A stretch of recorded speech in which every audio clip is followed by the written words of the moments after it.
I've been in the teaching 47 years. Holy cow. I was only... Fresh out of the yeah, I know. I was only 33 when... I've been in longer than I am when I started. That's amazing. Well, good morning. Good morning. I'm always happy to be here because I'm always happy to be anywhere, actually. Better than the alternative. There's a true story about a first grade class in which each child was sharing his or her dreams about when I grow up. So one by one, the children got up and announced. One child said, I'd like to be a nurse like my mother, or I'd like to be a banker like my father, or I'd like to be a teacher like you, Miss Smith. And the last child to speak was the shyest child in the class. He was a little boy, and he said, well, when I get big, I'm going to be a lion tamer. I'm going to work in the circus, and I'll be in a cage full of fierce lions and tigers, and with my gun and my whip in my chair, and I'll make those animals leap through hoops and fire and obey all my commands. And suddenly, in the midst of this exciting tale, he looked around to find all of his classmates staring at him with their mouths open. He realized they were finding it very hard to believe that he was going to be a lion tamer. So embarrassed, he quickly assured them, well, of course, I'll have my mother with me.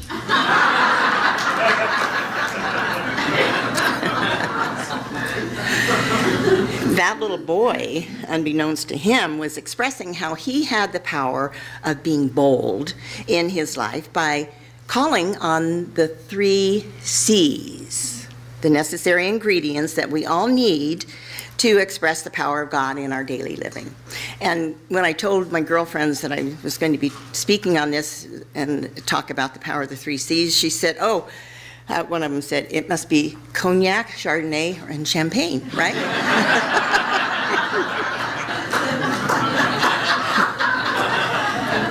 Well, that's one form of spirits. But what I'm talking about this morning is spirit. So, what the 3 C's stand for, as far as that little boy is concerned, was courage, commitment, and confidence.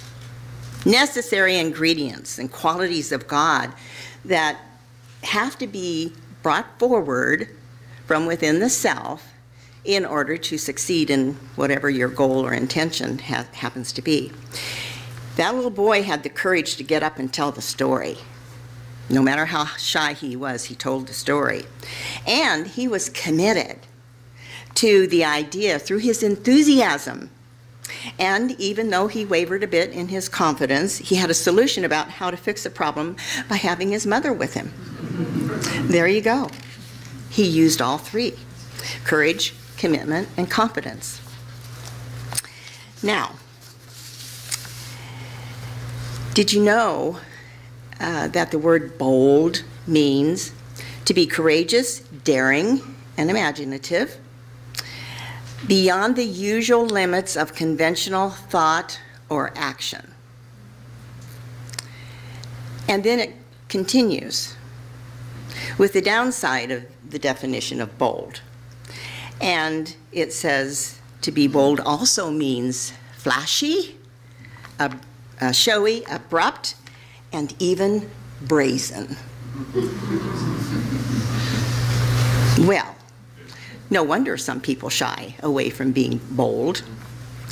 I remember my sweet little dear departed mother, who often shows up in my mind, telling me not to be flashy, showy, or brazen, really. And one of the reasons she did that is because at the age of 16, I wanted to get my ears pierced. And she said, I will not let you have your ears pierced. Don't you know that just brazen hussies do that? Anybody else's mother tell them they were going to be a brazen hussy? Oh my God. I mean, at that impressionable age of 16, to think that to put a little hole in your ear, what every other girl was doing. But she said that I would be a brazen hussy. That was one of her favorite comments. She was a very judgmental person. So, naturally, I took on some of the characteristics of my mother. And I've worked for 47 years to move beyond judgment and to heal myself of being a brazen hussy. Getting beyond that, when my daughter was 18, she came to me and said, "Mom, I'd like to have my ears pierced." And I said, "You would?" And I caught myself. I didn't tell her she was going to be a brazen hussy if she did that. And I said, "Okay, I'll go with you." So that's what I did. And ever since then, I've just been that brazen hussy, and I'm so proud of it. You be bold. Yeah, I am bold. So, if you ever decided to live boldly, or if you had a desire or a dream that would call you to be bold, would you balk? That's the question we have to ask ourselves. So I'd like to challenge you today to boldly assess your thought processes about what the committee in your head says to you about the way that you live your life, or about your dreams, or what your intentions are, or what you would like to do in life. What comes up for you if it's a bold step? Would you be brazen? Would you be abrupt? Would you be a hussy? I wonder what they call men. Oh, that's right. Well, ego-driven, ambitious, yes, oh yeah. So, well, these are some of the questions that I ask myself when I set out to do something that I haven't done before, and my mom shows up and says, "Who do you think you are?" This is what I say. "Okay, Carolyn, do you have the courage to dare to live your dream? Do you? Do I settle for less than the best? Do I settle? Have you ever settled?" I'm sure we all have in one way or the other. And let me tell you, when we settle, it's not good for our self-esteem, because we have been given the gift of the intelligence of God and the power within us to live our dreams. But you see, we can't live our dreams if we're holding back. So, are there dreams, intentions, or goals that you've had for yourself that you've put on the back burner because circumstances seem to have gotten in the way of achieving them? Do you have a someday I'll attitude? Someday I'll have enough education. Someday I'll have the gumption to quit this boring job and start my own business. Someday I'll, whatever you put after that. Or as soon as the kids grow up, I save more money, the house is paid off, or I retire, you know, whatever the BS belief system that you tell yourself that puts a limit on whatever it is that you're dreaming about or want to bring forth into your expression. If we put a limit on it, it doesn't happen. Rich and I were at a seminar some years ago, and we talked about it. We can't remember where it was. But we remember the young man that was telling the story of his life and what happened to him. He was an athlete. He was an Olympian. His goal was to get to the finals. And he did. That's what he set as his goal, to get to the finals. And he did. He didn't win because his intention was to get to the finals, not to get the gold. Do you get it? We have to be so clear in our intentions and the way that we set ourselves in motion. We set the power of this infinite spirit, this almighty God, the divine intelligence that takes the impress of our thoughts and acts upon them. And if we're not careful, it gives us exactly what we want. I mean, it gives us exactly what we want all the time. But we've got to be clear about what it is we want, and we don't limit ourselves. We need to go for the gold. Do you know that it takes as much energy to live in italics as it does to live boldly? Do you know what it's like to live in italics? It's the shyness. It's the holding back. Oh no, I couldn't possibly do that. No, what if I'm too brazen? What will people think about me?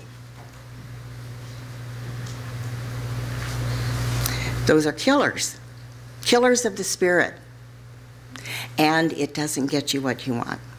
The energy that it takes to maintain the status quo is the same energy that can be used to create a bold new life. One that makes your heart sing. One that allows you to express fully and completely, nothing held back, living the way that you want to live.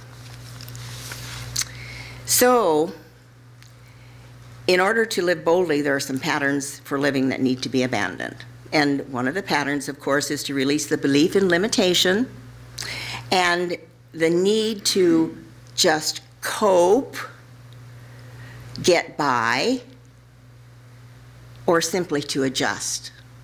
Anybody ever done those things? Well, I'm just coping.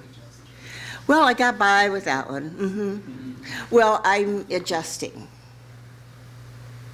Is that what you really want? I have to ask myself, because I do it too.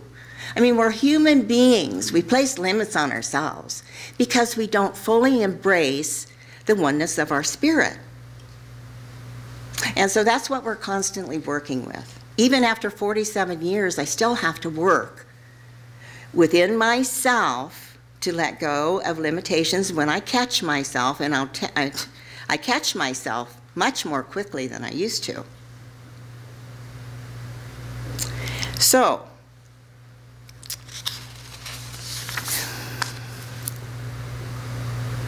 it takes courage, the first of the 3 C's, to release the beliefs in limitation.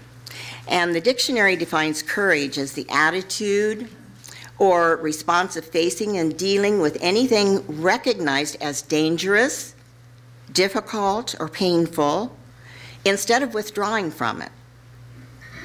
The quality of being fearless or brave is what it means to be courageous. So most of the work that is required to realize our dreams is that really of transmuting fear to faith. So here's another story of a real tiger trainer. You probably remember this because years ago a well-known TV circus show developed a Bengal tiger act. And like the rest of the show, it was done live before a large audience. And if you want, as I describe the scenario, you can close your eyes and just imagine what's going on if you want to do that. One evening, the tiger trainer went into the cage with several tigers to do the routine performance. Can you see that? The door was locked behind him. The spotlights highlighted the cage. The audience watched in suspense as the trainer put the tigers through their paces. And right in the middle of the performance, the lights went out. For 30 long seconds, the trainer was locked in the cage with the tigers. In the darkness, they could see him, but he, of course, couldn't see them. He had his whip, a small kitchen chair, which seemed meager protection under the circumstances, but he survived. And when the lights came on, he calmly finished the performance. So there you go, performance is over. In an interview afterward, he was asked how he felt knowing that the tigers could see him, but he couldn't see them. And he said, I just kept cracking my whip, waving the chair, and talking to them until the lights came on. And they never knew I couldn't see them as well as they could see me. And he didn't have his mother with him either. Now, if you had your eyes closed, can you imagine what might have happened in that arena? If he had had fear grip him, chaos could have happened, and I hate to even imagine what those tigers might have done to him. But he maintained his calmness. He brought forth the peace of God, really, and the tigers never knew the difference. Now, we're not tiger trainers, so we can use the whip and chair in our faith. The faith in the power of having the courage to trust in God that no matter what is happening in our situation or circumstance or condition, that right at the center of that, God is. And as you maintain your peace and calmness, the integrity of your connection with the oneness of this infinite power, something will happen for the better. You will be divinely guided. You will have an answer that will let you bring forth whatever it is that you need in order to attain what you set out to do. God is at the center of every experience. That's what we have to know. And I need a drink. It's not Chardonnay. Champagne, Chablis. There you go. Oh yeah, cognac. Oh, I'll have to add those. So, the second C that the little boy demonstrated in his scenario is that of commitment. Now, some people think that just the idea of making a commitment is a dirty word. For some, commitment is like being jailed or imprisoned. I remember when I was actively ministering every Sunday and pastoring as the director of the church, there were people who had been coming to services and taking classes for many years. Some of you are here, but never made the commitment to membership. Now, that doesn't mean you're bad or wrong. It just means you didn't make the commitment. And I would ask people, why is it that you don't want to make the commitment? And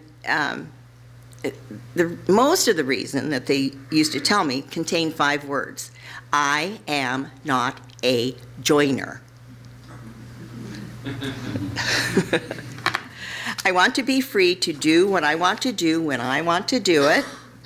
I don't want to be tied down to something consistently. Those were the 3 main answers I used to get. And then a few people shared with me their reason for not joining was because of fear. They feared too much would be expected of them. And sometimes a deeper reason was that he or she may not measure up to what the call of membership might mean. Isn't that interesting? So, fear of commitment often plays a part in some people's inability to participate fully in a chosen venture or in coming true to their dreams. Now notice I didn't say you have to come, your dreams have to come true. J. Scott Neal taught us that at a Sillamar one year. He said, you have to come true to your dreams. Do you see the difference? Instead of your dreams coming true, I mean, it puts it off to the future. Come true to your dreams and then they're demonstrated. That's what it's all about. So, the fear that often stops us is really a no thing. Really a no thing. Because it's usually imagined. Now, of course, fear that comes up that makes the adrenaline run, that makes us get out of the way of a car that's coming toward us or whatever kind of danger, that's innate in us. And it's a valuable thing that happens to us. But when we have imagined fear, that's the thing that limits us in our ability to achieve whatever it is that we want to achieve in the world.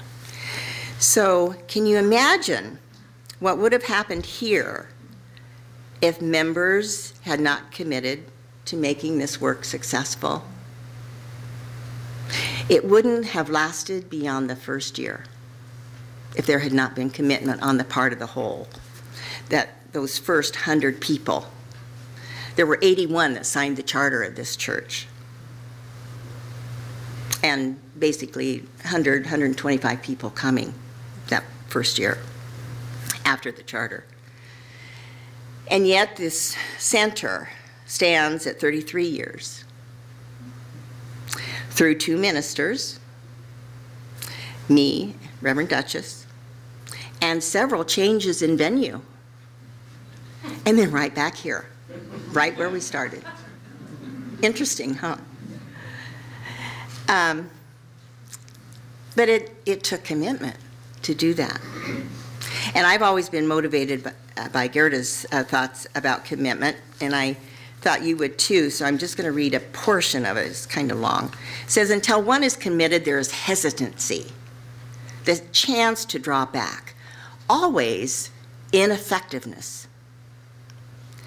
But the moment one definitely commits oneself, then providence moves too.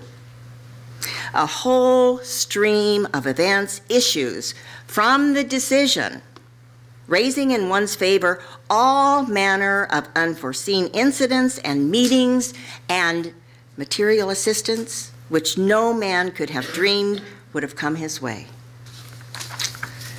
So, is there a relationship, a project, an organization, an idea from which you have drawn back or hesitated to be involved? If so, there's always the opportunity to change your mind. So whatever you can do or dream you can, begin it. Boldness has genius, power, and magic in it. That's the ending sentence of that dissertation. So there you have it, commitment. So for the third C, confidence.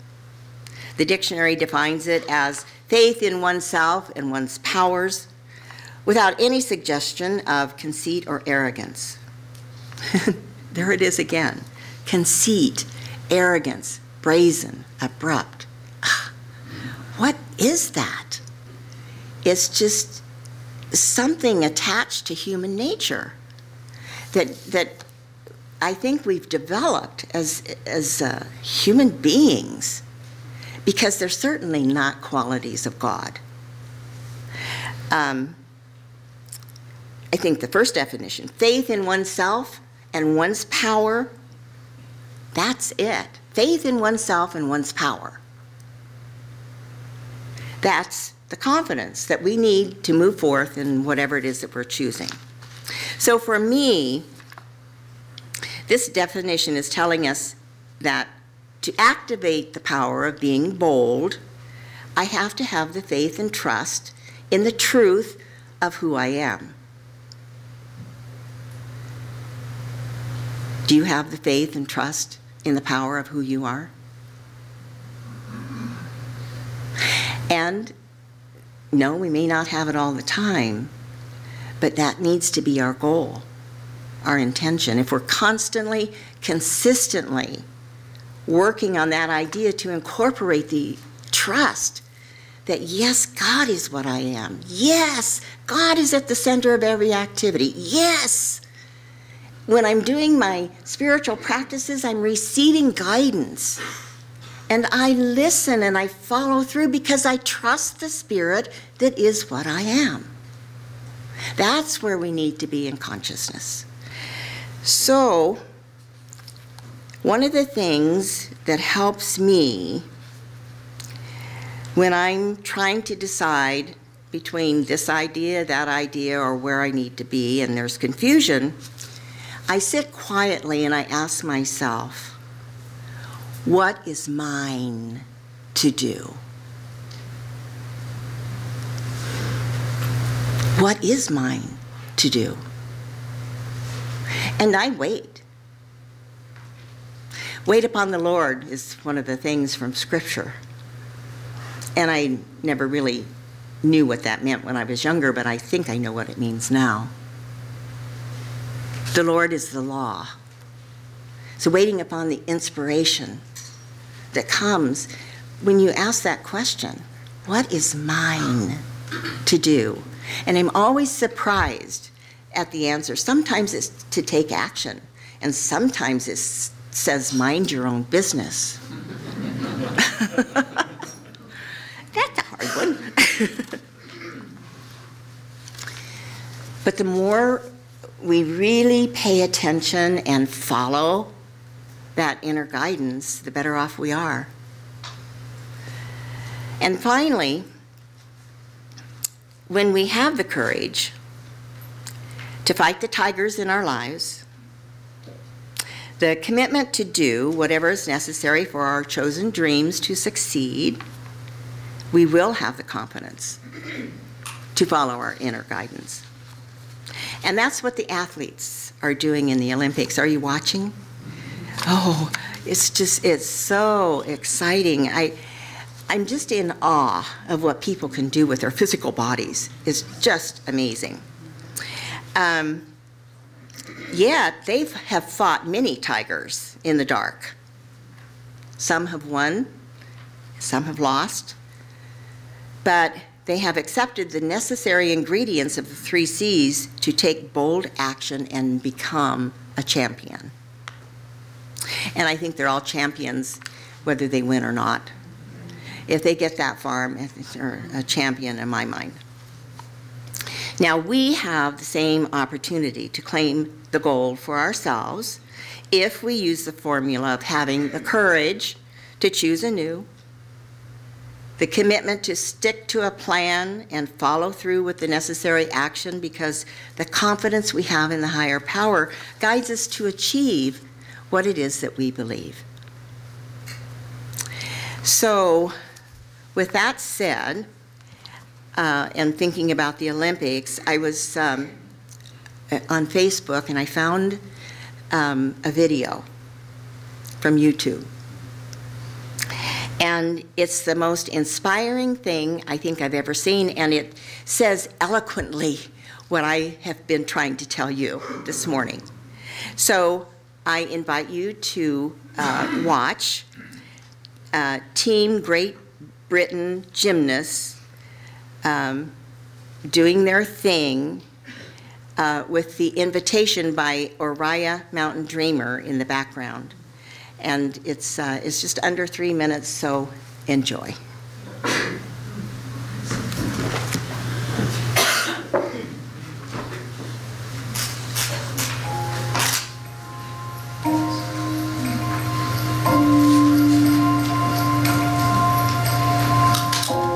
It doesn't interest me what you do for a living. I'm to know what you ache for. Do if you dare to dream of meeting your heart's longing.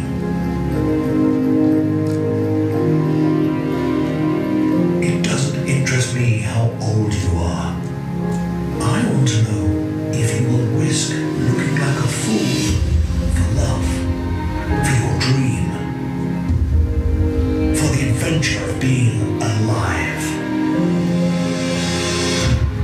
I want to know if you can be with joy, mine or your own. If you can dance with wildness and let the ecstasy fill you to the tips of your fingers and toes without cautioning us to be careful, to be realistic, to remember the limitations of being human. I want to know if you can be alone with yourself and if you truly like the company you keep in the empty moments.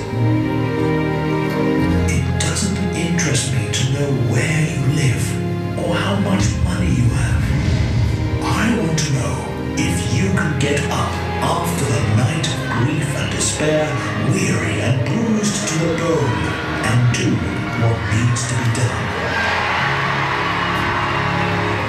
I want to know if you can live with failure, yours and mine, and still stand at the edge of the lake and shout to the silver of the moon, yes!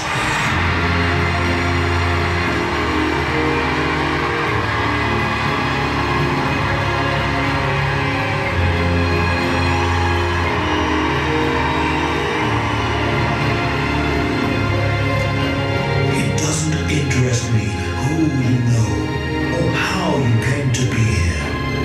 I want to know if you will stand in the center of the fire with me and not shrink back.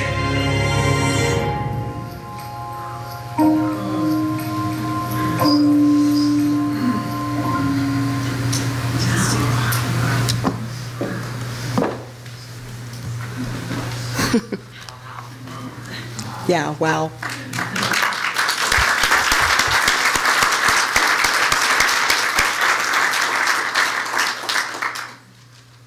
So don't settle for less than the best. And stop living in italics.